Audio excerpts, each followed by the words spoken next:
আসসালামু আলাইকুম everybody, welcome back. সবাই কেমন আছেন? আশা করি ভালো আছেন। আমার আজকে রেসিপি হচ্ছে সাগু দিয়ে আমের পায়েস। এটি খেতে অসম্ভব মজা। তাহলে শুরু করা যাক। আমি সাগু নিয়েছি 1 কাপ। এই সাগুগুলোকে কেউ সাবুদানা বা সাগু নামে চিনে থাকেন। আর এর জন্য আমার লাগবে একটি পাকা আম। এখন প্রথমে আমি সাগুগুলো ধুয়ে পানিতে ভিজিয়ে রাখবো। এরপর আমটা ছোটো করে কেটে নেব। এখন চুলায় একটা পাত্র বসিয়ে দিয়েছি। এর মধ্যে আমি 1 লিটার ফ্রেশ মিল্ক দিয়ে দেবো। আর আপনাদের কাছে যদি ফ্রেশ মিল্ক না থাকে তাহলে এটা পাউডার মিল্ক দিয়েও করতে পারেন। এরপর আমি এর মধ্যে অ্যাড করব 1.5 কাপ চিনি। আপনারা চিনিটা কেউ বেশি খান কম খান তারা অ্যাডজাস্ট করে নেবেন। এখন এটা আমি নেড়ে ছেড়ে ভালো করে সিদ্ধ করে নেব।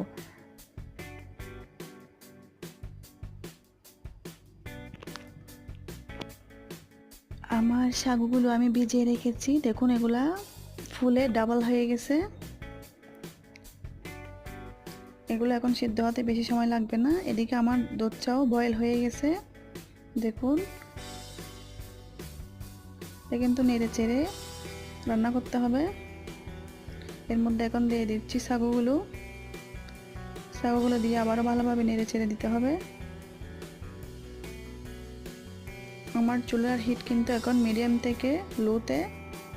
যদি হাই হিটে রান্না করি তাহলে এটা পড়ে যাবে। এখন এর মধ্যে আমি অ্যাড করব 2 টেবিল স্পুন রোজ ওয়াটার। আপনারা যদি চান রোজ ওয়াটারের বদলে অন্য কিছু ইউজ করবেন, যেমন ভ্যানিলা এসেন্স বা অন্য কোনো ফ্লেভার, তাহলে অ্যাড করতে পারেন।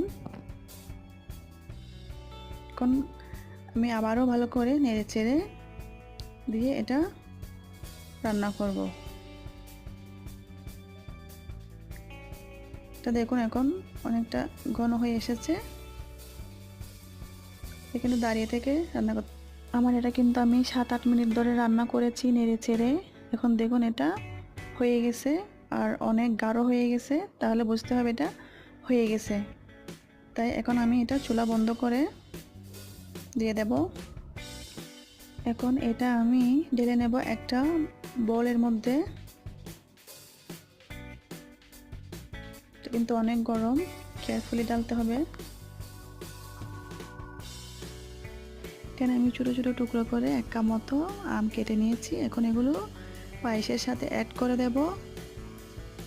আর যারা কখনো এভাবে তৈরি করে খাননি তারা অবশ্যই খেয়ে দেখবেন। এটা খেতে কিন্তু অসম্ভব মজা হয়, কারণ ম্যাঙ্গো খুবই ফ্লেভারফুল একটা ফ্রুট। আর এটা দিয়ে যদি পায়েস, তাহলে তো কথাই নেই। এখন আমি ম্যাঙ্গোগুলো ভালো করে মিক্স করে নেব।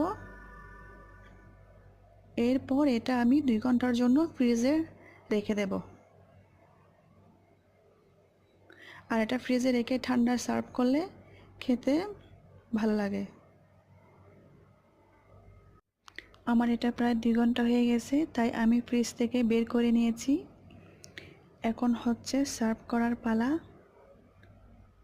আপনারাও অবশ্যই ট্রাই করে দেখবেন আর কেমন হয়েছে জানাবেন। যদি আপনাদের আমার এই রেসিপিটি ভালো লেগে থাকে তাহলে অবশ্যই আমার চ্যানেলটি সাবস্ক্রাইব করার অনুরোধ রইল।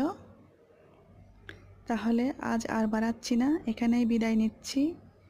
সবাই ভালো থাকবেন, সুস্থ থাকবেন। আল্লাহ হাফেজ।